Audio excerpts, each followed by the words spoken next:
Hello everyone, for today's video guys is my continuation pala ako last Sunday na guys, pumunta kami sa Matsunoy Japanese restaurant. Ayan po yung menu nila guys. Ayan po, binuksan ko po. Ayan, marami po siyang pagpipilian na mga food. Ayan po, meron silang mga meron silang dumpling, meron din silang marami pa guys. Ayan, tempura, ayan. Marami po siyang pagpipilian guys, lahat masasarap. Ayan po, meron din silang parang tongkatsu, ayan, matsunoya, ayan po. Ayan po, masasarap po yung mga pagkain nila dyan guys. Pare-pareho lang sila sa nonki, ayan. Gyudon, meron din gyudon. Ano ba yan, gyudon? Ayan po, curry udon. Meron din silang mga curry udon. Ayan po, meron din silang cream, ano ba yan? Parang creamy, parang, hindi ko alam. Basta marami silang, meron din ramen, spicy chadon. Ayan, meron din silang spicy chadon. Ayan po, marami po siyang pagpipili. Meron din silang mga sashimi, ayan, na sushi, ayan po.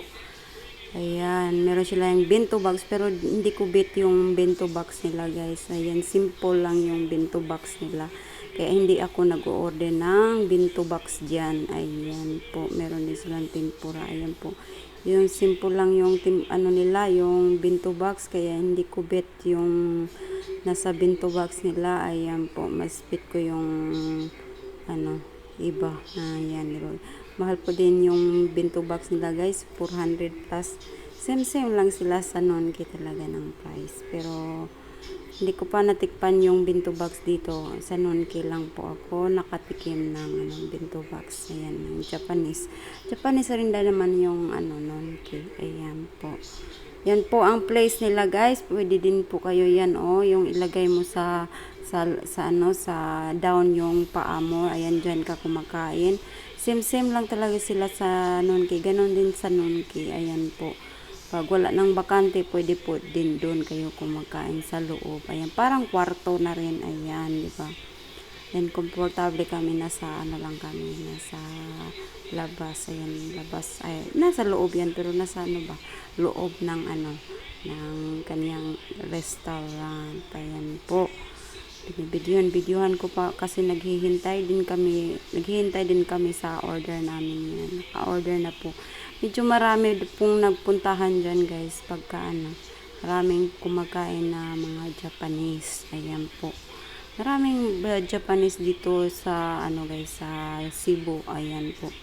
Yung mga kumakain dyan is mga Japanese. Yung mga kami lang ata yung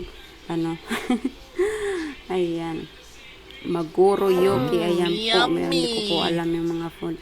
Yan pala ang ino-order namin guys, parang fried siya. Ayan na masarap. Yeah, you got that yummy, that yummy, that yummy, with rice kasi hindi talaga ako pag walang rice sa isang araw. Kahit isang araw lang ako guys kumakain ng isang rice at masarap naman yung ulam, 'di ba? Ayan po. Tsaka masarap yung beef nila, parang beef teriyaki na. Meron din silang free miso. Ayan po. Yan po ang miso nila guys. Ayan. Comes with miso soup na po yan guys. Masarap po. Yan. Yung rice nila guys is Japanese rice talaga. Hindi. Sa nonki naman, hindi yun siguro. Last time, hindi Japanese rice ang ginamit. Regular rice lang. Dito, ayan, makikita mo kasi parang sticky siya. Tapos, iba yung rice dyan. Maano mo talaga yung rice nila. Parang medyo sticky siya. Kainin. Ayan po. Kaya, chopstick mo na ngayon. Kasi hindi man wala mang kutsara. Ayan po. Chopstick ako dyan. Ayan po. Kainan na po tayo. Ayan, natikman na ni Inday yung parang sushi na rin. Masarap po yan guys. Di talaga kayo worth it din pag kumakain kayo ng ganyan kasi masasarapan mo talaga yung food nila. Ayan, di ba? Yung Yan po yung miso. Yan lang po ang in-order ko sa water. Hindi talaga ko masyado mahilig sa mga juice pag nasa restaurant. Pag sa bahay lang akong gumawa, okay lang. Ayan, pag nasa restaurant, water lang po talaga ako, guys. Kaya ayoko ng mga drinks. Ayan, simple lang po ako mag-order ng food. Ayan po, masarap po yung food nila. Sarap naman po yung food nila. Ayan, beef po yan siya, guys. Ayan, tapos yung sa ilalim niyan is rice. Ako dyan, kain po Sana tayo. all. Ayan po ako dyan, nagkumakain na si Inday. Ayan po, oh my God! Subo ng isang that's all for today's video, guys, and thank you for watching, and don't forget to subscribe, like, and comment, and see you on my next video. Bye bye.